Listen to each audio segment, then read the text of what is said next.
What's up, guys? I hope you all had a very happy holiday. And today, I'm here to talk about Wonder Woman 1984. This was just released on HBO Max yesterday. I watched it last night, but I was too tired to do a review last night, so I said I'm going to do it tomorrow. So, alas, here we are talking about Wonder Woman 1984. This is the sequel to the 2017 Wonder Woman film. Again, we have Gal Gadot playing Wonder Woman, Diana Prince, Chris Pine returning as Steve Trevor, Kristen Wiig coming in as Barbara Minerva, and Pedro Pascal coming in as Maxwell Lord. Those are the four leads of the film. Gal Gadot returning as Wonder Woman, very good in the role. She was great in the first movie, and she's great again here. Nothing to say negatively about her performance. Chris Pine returning as Steve Trevor. I won't spoil it here, but if you've seen the trailers, they don't really give much away, but you know he's in the movie. Very heavily marketed that he's in it, so this is not a surprise to anyone. How did it happen? Why did it happen? You're going to have to see that for yourself. I'll just tell you that there's a lot going on in this film, and it all kind of revolves around this one thing. And if you don't completely understand how this thing works or the rules of this certain thing, then when things start to happen, and this is the basic spoilery plot of the film, which I won't give away, but it all revolves back to this one thing. And if you don't completely buy into it and the execution of it, it's just potentially not going to work for you. And Chris Pine's return in this film didn't completely work for me 100%. Like I said, I can't tell you what it is, but it all revolves around this one thing. And it was really weird that they chose this story. I just don't think it was strong enough, and it was just very easy for certain things to happen and for certain characters to come back. Kristen Wiig as Barbara Minerva in this film. She kind of reminded me as Topher Grace's interpretation of Eddie Brock, Venom, in Spider-Man 3.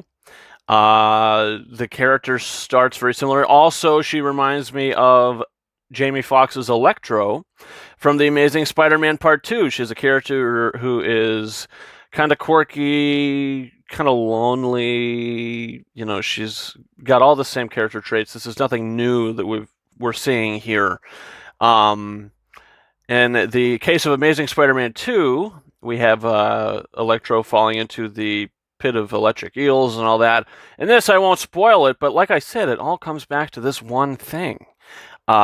Everything leads back to it. And if you've seen the movie, you know exactly what I'm talking about.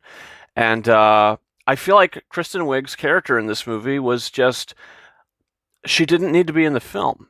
The movie wouldn't have been any different if she wasn't in it. And I feel that's why I said kind of compared her to Eddie Brock's Venom from Spider-Man 3. He just didn't need to be in the movie. Nothing would have changed. You're just adding more fluff into it. And that's what they did here. And I'm not entirely sure why they decided to add the character. And maybe that's because they felt Pedro Pascal's villain as Maxwell Lord in the film just didn't cut it as a villain. And if that's the case, I agree. I think he is playing a very cartoonish kind of bubbly character in this. And he's a very cliched character, I feel. And then when we come to there's a little side thing going on. It's not really a spoiler, but we see that his character has a son. He gets a weekend visitation or whatever. And there's a scene when they introduce the son in the movie. Maybe the second scene that we see with him, and it's kind of really focused on, and I'm wondering why are they focusing on this? I don't really care about it. I don't really care about this guy's character. None of this is really working for me, and that really all comes to a head in the end of the film, to where I was just at the point where I was entertained by it, but I'm not going to lie, I didn't care about the story, about this plot. About the villainous characters. If you thought the villain in the first Wonder Woman was bad, or you thought it could have been better, I don't think this is the direction that you go.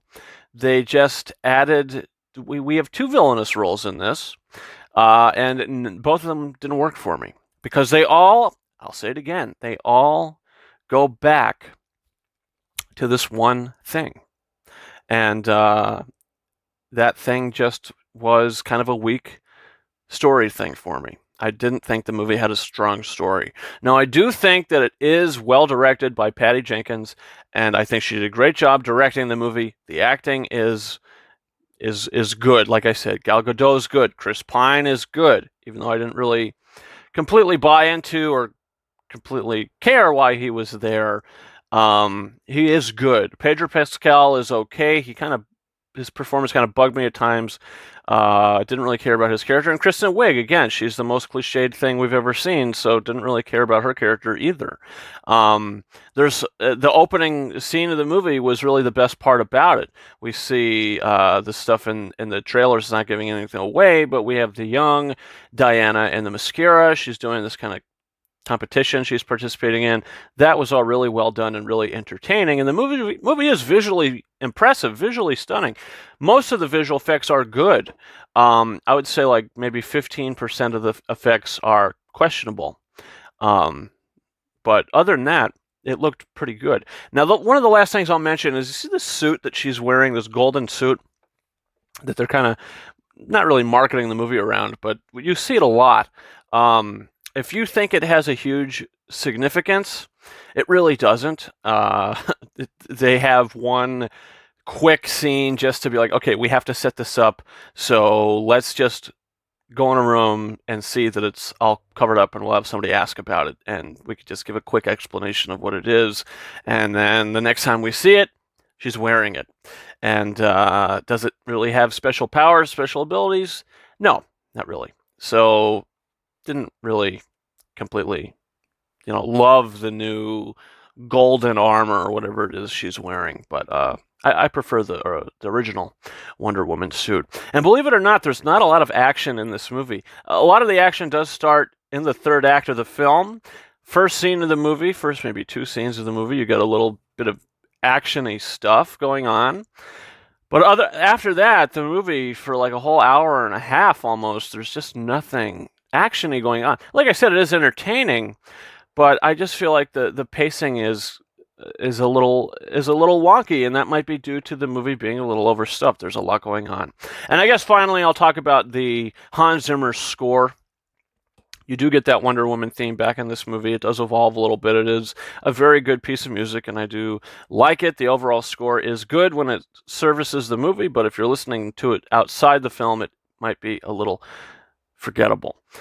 There is a piece of music that was from Batman v Superman: Dawn of Justice that Hans Zimmer also scored with Junkie XL. The piece of music is called A Beautiful Lie, I think. That makes an appearance here towards the end of the film.